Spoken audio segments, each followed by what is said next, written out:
8 de enero de 2016, Los Mochis, Sinaloa, poco después del amanecer. De una alcantarilla en plena calle sale un hombre de 58 años, sucio, agitado, con una camiseta que horas después el mundo entero verá en una fotografía tomada en la cama de un motel de carretera. El hombre que construyó los túneles más sofisticados de la historia del narcotráfico. Túneles con rieles, ventilación e iluminación, obras de ingeniería que cruzaban fronteras, acaba de arrastrarse por el drenaje público de una ciudad, como una rata, para escapar de la marina. Afuera, roba un auto con su jefe de seguridad. Llegan a la carretera y ahí, en un retén, se termina para siempre la carrera del hombre más famoso en la historia del crimen organizado mundial. Joaquín El Chapo Guzmán Loera no volvió a ser libre ni un solo día después de esa mañana. Hoy vive en una celda de concreto en ADX Florence, Colorado, la prisión de la que nadie ha escapado jamás. 23 horas al día en aislamiento con cadena perpetua más 30 años. Y la pregunta que este video responde es, ¿cómo? ¿Cómo el hombre que se fugó 2 veces de prisiones de máxima seguridad, que operó durante décadas protegido por una red que llegaba a todos los niveles, que sobrevivió a todos sus rivales, terminó exactamente en el único lugar del planeta del que su dinero no puede sacarlo? Porque esa es la paradoja que hace única esta historia. El Chapo no era un fugitivo común. Tenía una fortuna que las revistas financieras llegaron a medir en miles de millones. Una red de protección tejida durante 30 años. Un territorio natal, la Sierra de Badiraguato, donde era prácticamente imposible de localizar. Y la experiencia de haber burlado a 2 gobiernos durante más de una década. Un hombre así no cae por mala suerte. Un hombre así solo puede caer de una manera, por dentro. La respuesta no es un operativo. Son 5 errores, 5 decisiones del propio Chapo, encadenadas una a la otra a lo largo de 6 años, cada una abriendo la puerta de la siguiente. Y le adelanto la más incómoda. El error final, el que convirtió una derrota en una condena eterna, lo cometió cuando ya estaba preso. Y fue, probablemente, el más evitable de los 5. Error número 1. Entregarle su voz a un solo hombre.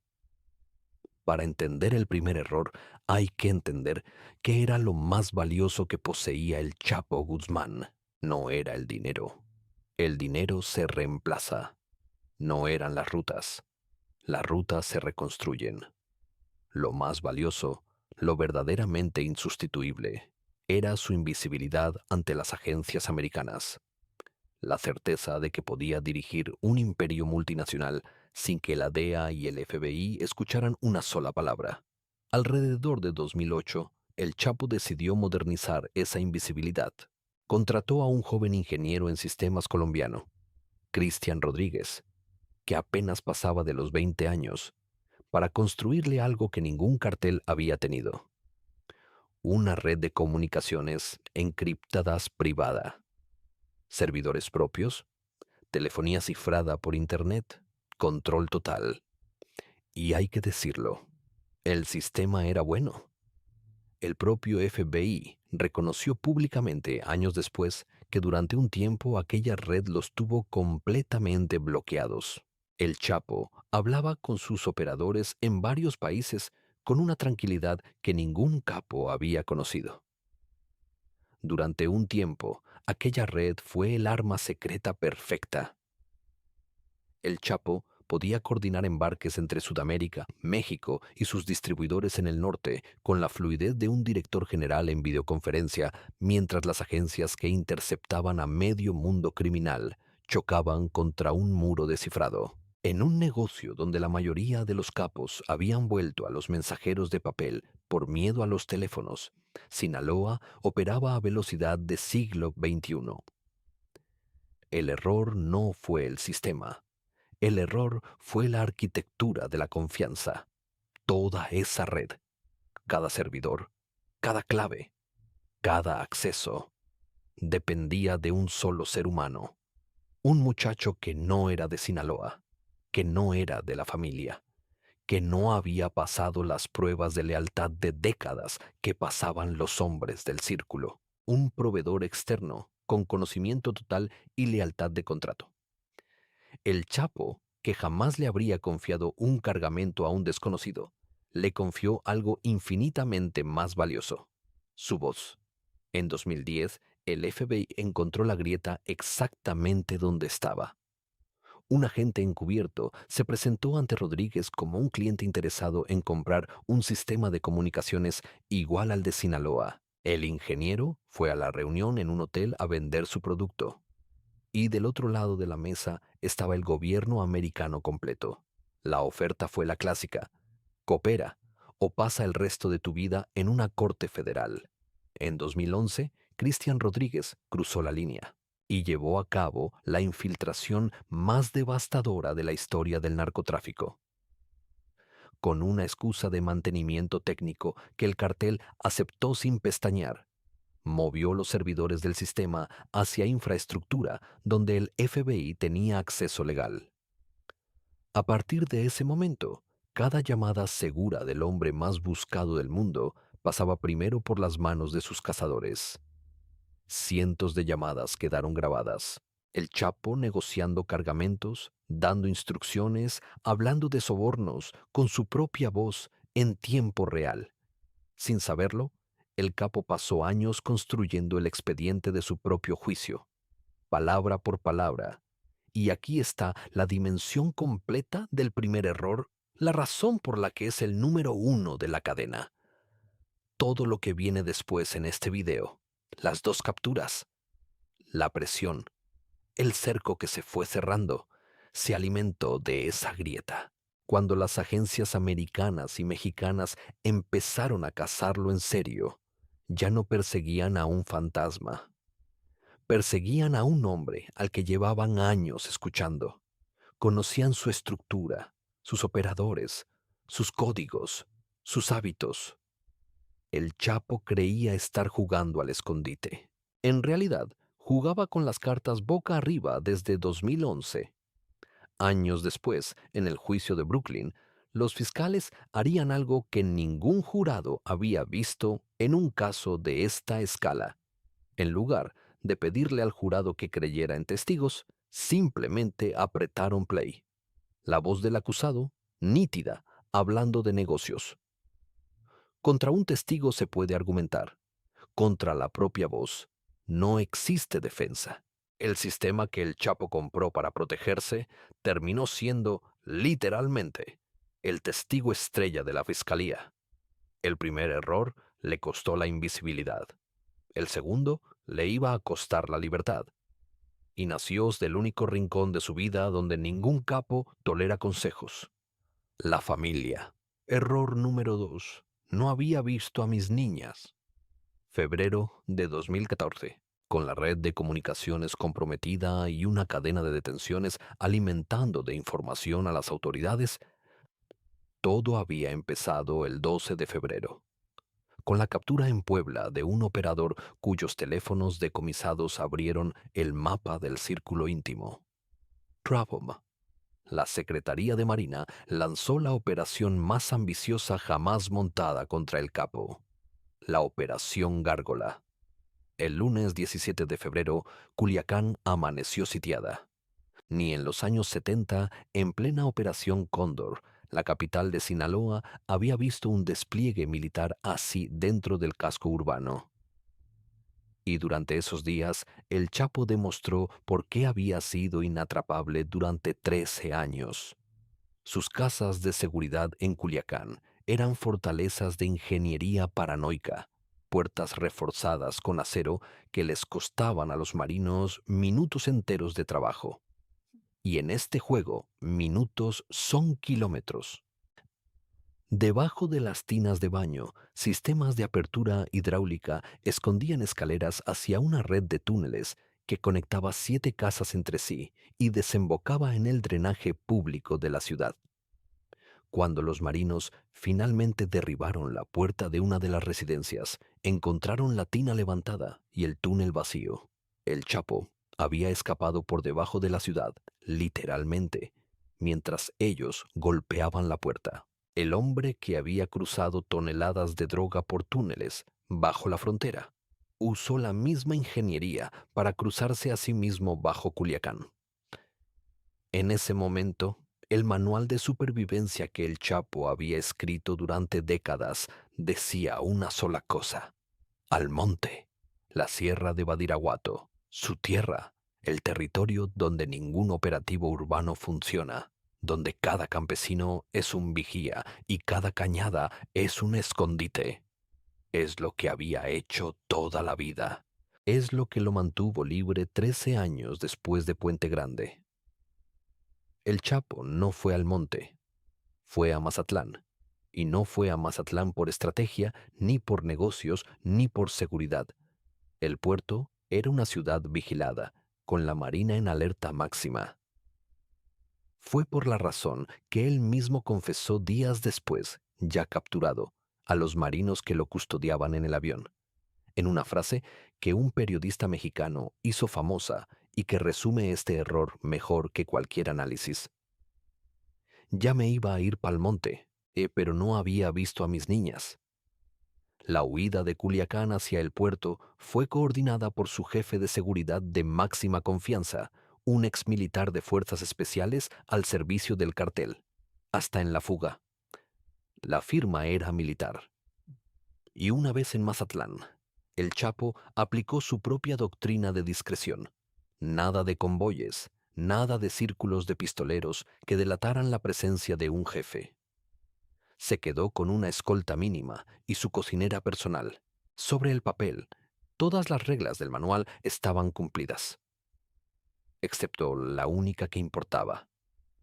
Estaba en una dirección fija, urbana y rastreable, por una razón que ningún manual contempla.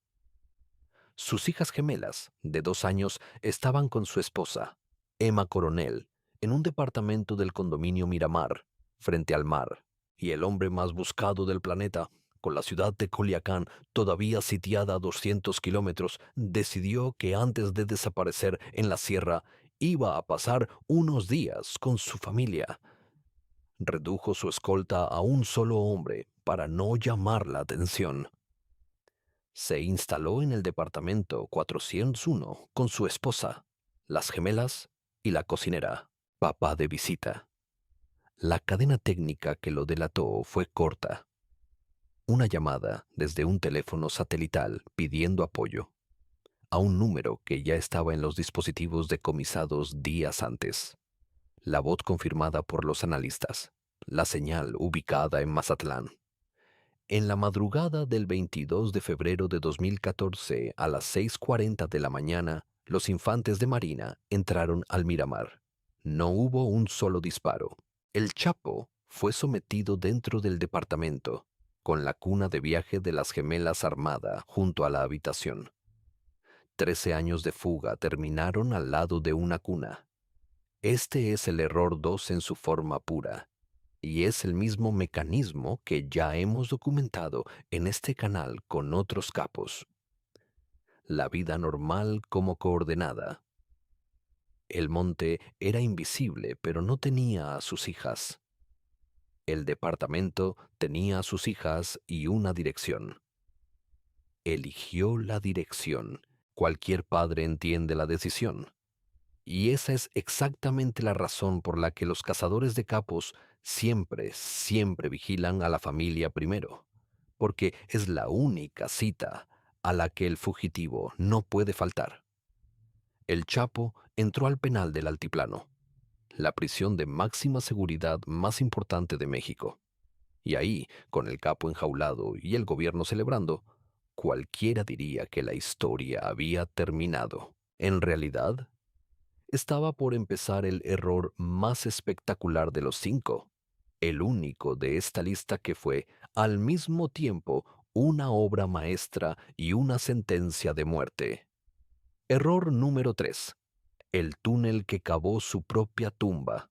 Aquí conviene recordar que el Chapo ya sabía fugarse. En 2001 había salido de Puente Grande, otra prisión de máxima seguridad, en una fuga cuya versión más famosa involucra un carrito de lavandería y cuya versión completa, contada años después por testigos en cortes americanas, involucra sobre todo una red de corrupción interna que le abrió las puertas.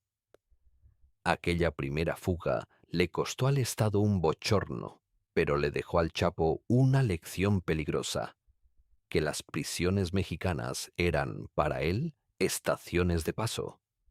13 años después, la lección seguía intacta en su cabeza. Lo que había cambiado era el mundo alrededor.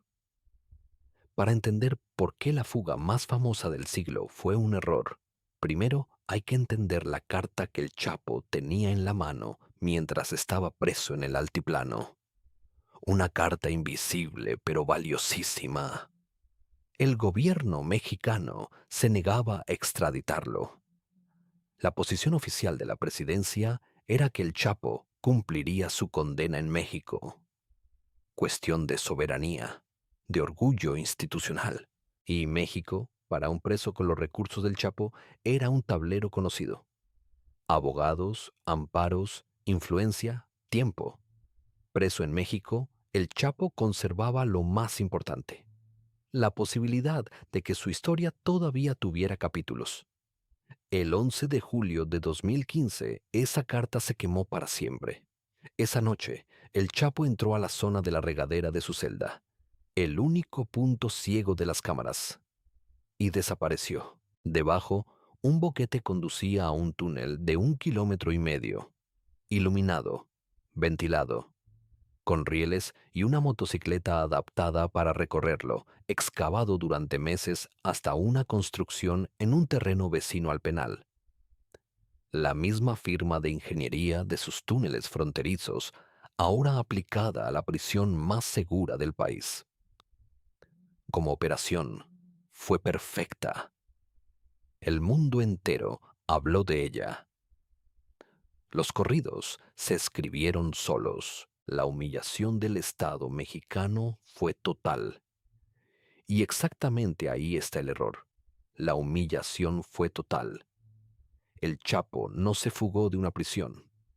Se fugó del argumento que lo protegía.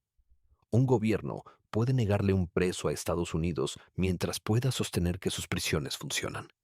Después del túnel, esa frase era imposible de pronunciar. La fuga demostró, ante el planeta entero, que México no podía retener al Chapo Guzmán. Y en ese instante, la posición sobre la extradición dio el giro completo.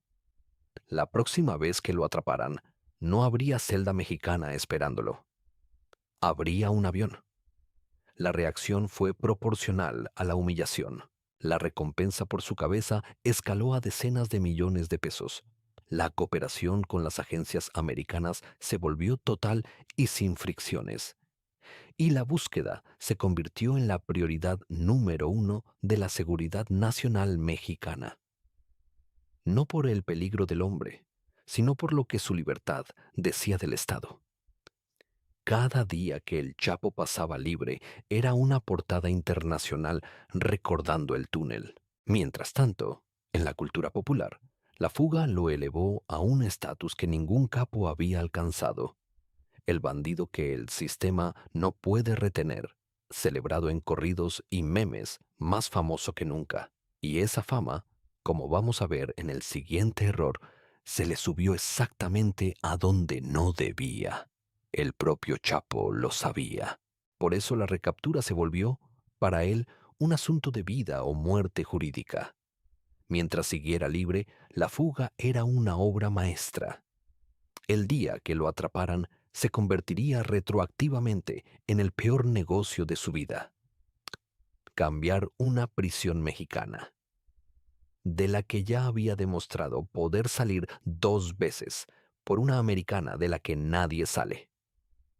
Tenía, entonces, un solo trabajo: no ser atrapado jamás. Desaparecer en la sierra, cortar todo contacto, volverse el fantasma definitivo. Y durante los primeros meses lo intentó, pero dentro del hombre más buscado del mundo había un deseo creciendo hacía años, un deseo que ninguno de sus asesores logró matar. El Chapo no quería solamente ser libre, quería ser película. Error número 4. La película que lo entregó. Todos los errores anteriores del Chapo tienen atenuantes. La confianza en el ingeniero era un riesgo de negocio. La visita a las gemelas era amor de padre. El túnel era supervivencia. El cuarto error no tiene atenuante ninguno.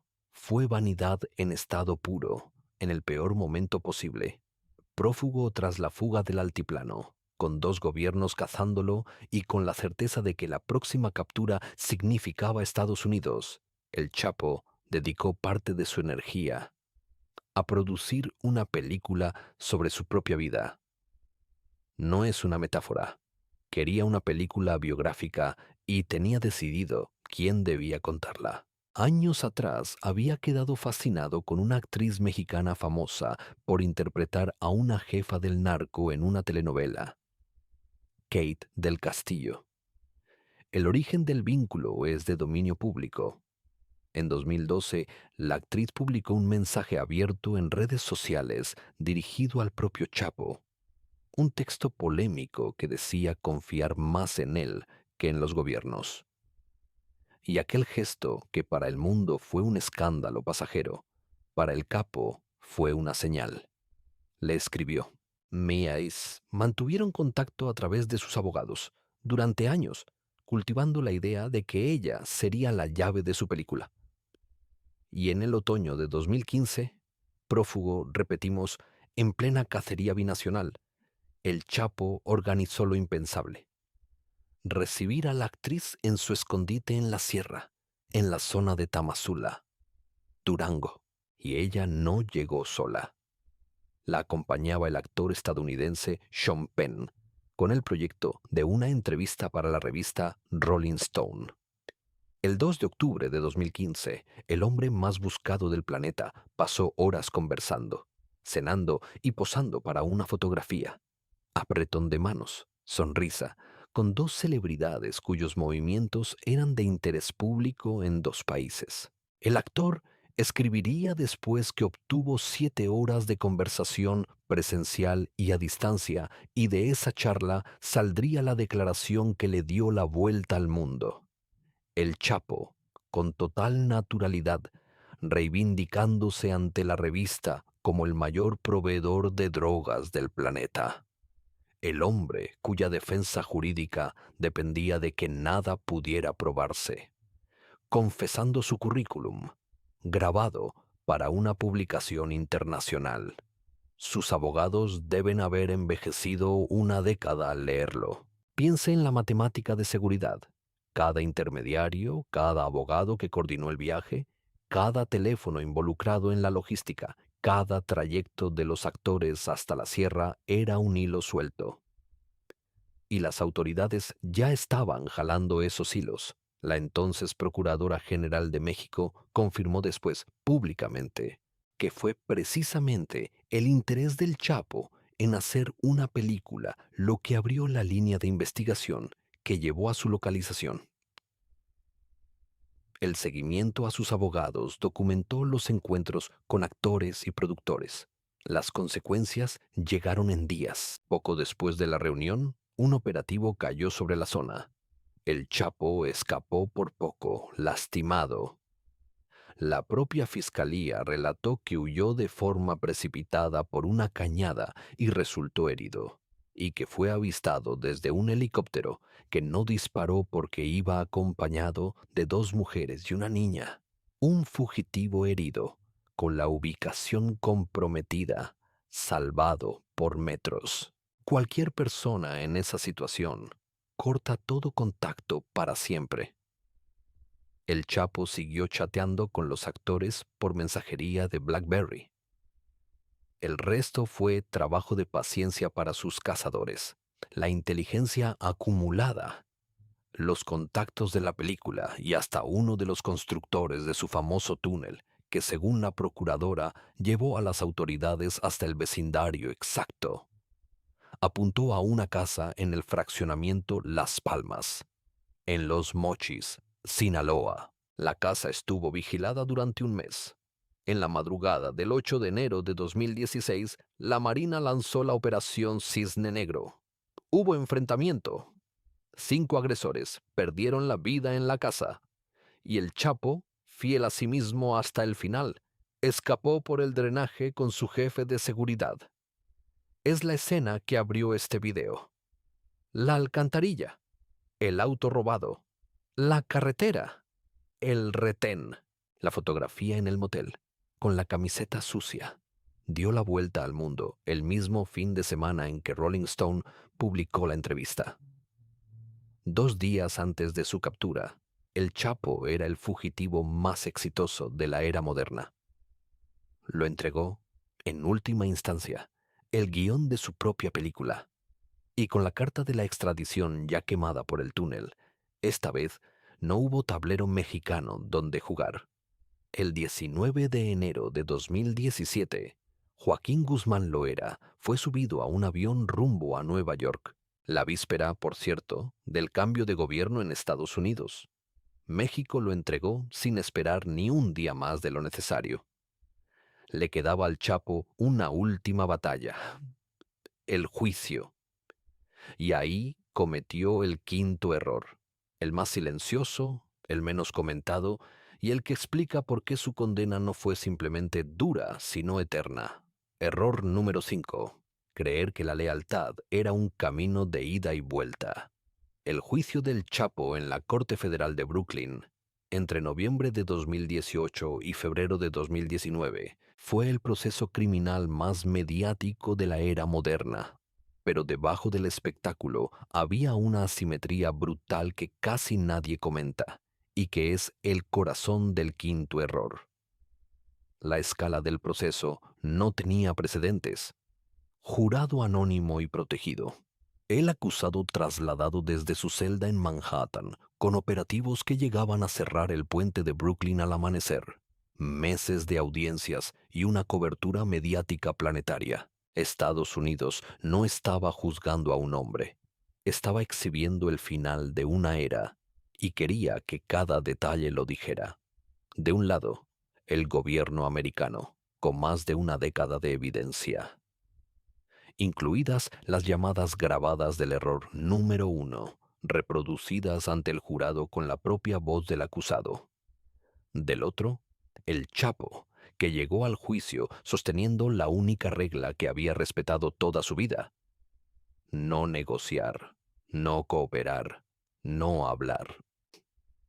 La regla del Código Viejo de Sinaloa. Los hombres no se venden. El problema es que era el único en la sala que seguía jugando con ese código. Por el estrado de Brooklyn desfilaron 14 testigos colaboradores. 14.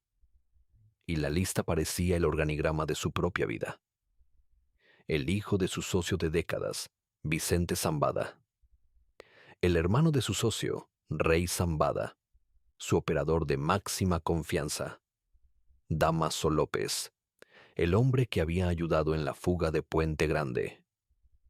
Sus socios colombianos, una de sus parejas, que relató detalles de su vida clandestina. Y sí, el ingeniero Cristian Rodríguez, testificando en persona sobre el sistema que había entregado. Cada uno de ellos había hecho el cálculo que el Chapo se negó a hacer: cambiar información por años de vida. Cada uno declaró, obtuvo su reducción o su protección y siguió su camino. El Chapo apostó a que su silencio y sus abogados podían ganarle a la voz de todo su círculo junto. El 12 de febrero de 2019, el jurado lo declaró culpable de todos los cargos.